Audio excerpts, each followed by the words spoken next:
welcome to Guttural Frequency. Apparently the show that kills my computer's internal microphone. Yeah, exactly. And we have a special guest today. Hello. Yeah, so Max, or Maxine, tell us about I yourself. guess I should introduce myself. My name is Maxine. I've been friends with Tony for a very long time, and I'm super hyped to be here. Hi, guys. Yeah. Awesome. A little bit of a background on Max. She's a local artist. She does a lot of, like, really cool things, and she's also really awesome at doing, like, hella gory, wicked hot lady type, Yep, type art. that is my jam. Oh, also, and whenever people ask, like, oh, how do you know about, like, these awesome horror movies? And Because I inflict them on you. yeah, I know. So pretty much she's my go-to for anything horror movie related. I try to be a taste maker for him. Yeah, it's pretty great. So yeah, so this episode we're talking about superstitions. Not the song. No, not the song. It is a good song, but It's I like it. my favorite Stevie Wonder song. But that's not very horror related, Yeah. so leaving that aside. Oh yeah, I know. Well, I don't know. I mean, if you listen to that song at 3:33 a.m., an alien will then come get something you. happens. Yeah, the skeleton will pop out. Oh, no. In the mirror. It has to be in the mirror. Yeah. Of course. Actually, last episode we talked about a lot of like mirror game type things, like the. Yeah, The one with the peeling apple? Have you touched that? I do not know that what's one. the apple one? I heard it from my mom. It's like if you start peeling apple at 12 in front of the mirror or something like that, you get to see your future, like, spouse or some weird shit like that. It's some weird Just one. Right behind you, all touchy on you. I don't know if it's really superstition or urban legend or wise thing, but there seem to be a lot of things about here's certain rituals you can do to see your future spouse. And it's like, that's so weirdly specific, and I don't know who that's gonna help. Maybe that's your future murderer. Maybe, yeah, and it's suddenly a murderer's job is so much easier. Yeah, Exactly. So do these things in front of a mirror if you want to help add to the statistics, I guess. Absolutely. Or the Biggie Smalls thing. Oh, the Biggie Smalls thing, yeah. Or no, it's just to really fuck with people. It's like, yeah, you're supposed to see your future spouse, and when nothing shows up, they're just like, well, you should probably lose a few pounds. I think it's one of those type of Maybe things. that's a reason. Look, I didn't say it, the spirit world did. Yeah, exactly. I'm not abusive. I'm not your abusive mother. It's ghosts, okay? Damn it, Mom. True. You don't see anyone. Wow. Well, Yeah. there You have you to go. do something about it. There you go. I was trying to think of like my own personal relation to superstitions, and I try to think of myself as like, oh, I'm a rational person. I'm a skeptic, but the one thing I absolutely always do is the spilling the salt one. Really? You know, where if I'm not sure how many people know this one, but the whole idea is that it's bad luck if you spill salt, and you negate it by taking a pinch with your right hand and throwing it over your left shoulder. I always do that. I got it from my mom, and yes, you have. I don't even mention it anymore. If it happens, I just do it. Yeah. And I think it probably started doing that because my mom did that, and it just seemed like the thing to do. Yeah. So even though obviously on a rational level, I absolutely know that doesn't affect anything either way or the other, but I'd rather be on the side of caution. Yeah, it almost becomes habitual at that point, Yeah, too. it's basically a habit that you do because of everyone doing it. Yeah. You know? Like, I know there's a few that I'm pretty sure I do. Like, the knock on wood one is definitely Yeah, I do that. I think one everyone I do, does that. yeah. And, don't walk under ladders. That's because I hit my head on the ladder once. So. I feel like that's one of those superstitions that came about through practicality. Yeah, like someone dropped a power saw or something. Yeah. Oh, I was thinking before power saws even existed, but sure. But still, it's I don't want to live in a time where back there are no when- powers. When ladders, they weren't even yeah. like the triangle kind. It was just a shitty ladder leaned against a wall. And It's just- so walking under those were super dangerous. It's just common sense, right? It's like, Yeah, wow, there's this guy up there. He's holding a hammer.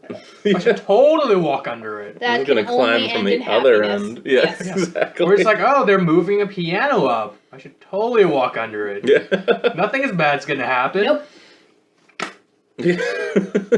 Haven't seen that all the time. No. Oh, man. Yeah, so yeah, superstitions are weird fucking things. Yeah, I guess like superstitions and old wives' tales, I guess, is the other... Those kind of blend together at some point, and it becomes hard to tell which is which. Mm-hmm. Yeah, but I think it also comes with the fact that a lot of these stuff comes from maybe really mundane things back in the day, but then it's just been twisted to the point of just confusion and glorified to the point like, oh yeah, black cat cross the street, then you die, or some crazy shit like that. Yeah.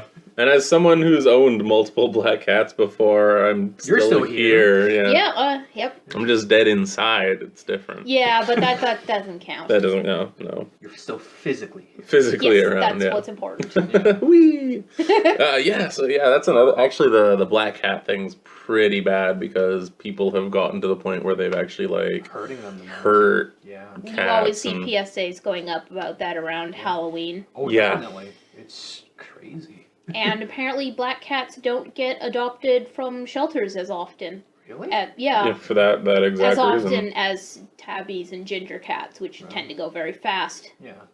But black cats, or even black and white cats, often get left behind for longer periods of time, which is great if you like black and white cats, because you'll usually find one.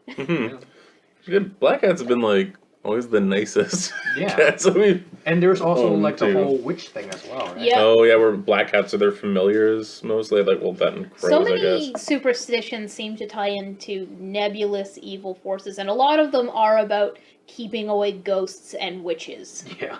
Yeah. Oh yeah, you were telling us a few of them. Yeah, it's really weird, like how apparently bells repel demons. Yeah, and you were saying that that's not the case in some cultures. That seems to be, I think that's very much I want to say Western European thing. Kind of. Like the church bells and stuff. Yeah, it's probably because of that association. Yeah. But I think that a lot of the pop culture or superstitions we think of in North America are very European influenced. Mm-hmm, definitely. But yeah, even in Asia, there's some of them, it's like the whole wind chime thing. Mm-hmm. Yeah. Because wind chime, according to some ancient Chinese superstition, attracts ghosts. And I'm just thinking, it's like, oh, is it the frequency that they make from the wind that causes these weird spiritual energy frequency that goes in the other world? That sort of, it's like kind of like a knocking to the ghost, like, oh, hey, come over, man. We got chimes, they're your favorite. We all know ghosts dig television and radio static more than anything. Course. And electronics in general. Yeah. Yep. Something about the electric current and all that kind of stuff. Because, like, usually you hear about ghosts possessing things, it's always the electronics that crap out first. Like Yes. lights, and then, like, even your computer starts freezing. Like toys, like Teddy Ruxpin type toys and stuff like that. Those are creepy to begin with. Yeah. But it's just a lot of the times are usually, like, just light bulbs. They flicker. Yeah. It's just weird, though. I think it might just be a movie cliche, but, Yeah, you have to wonder how much of that came from, say, ghost reports that people started saying in the early days, and then they just got added into movies that are heavy sarcasm, air quotes, based on reality. I'm having to dictate that because of a podcast. And then people start reporting on things that are suspiciously like a movie, so then you can't really tell if this was rooted in any kind of folklore or any kind of actual ghost things. I should go on record as saying I don't actually believe in ghosts. Sorry if that harshes anyone's buzz for this podcast. That was my next question. Like, on a scale from 1 to ghosts, where are you, Max? No, I don't believe in ghosts. I try not to, but I also try not to be a dick about it, if that makes sense. Like, I know several people who believe in ghosts and believe they've had strange experiences. You, for example. I've never had anything happen to me that couldn't also be explained by other things. So my personal feelings on it are, I sure would like it if ghosts were real, but I'm so far leaning towards probably not.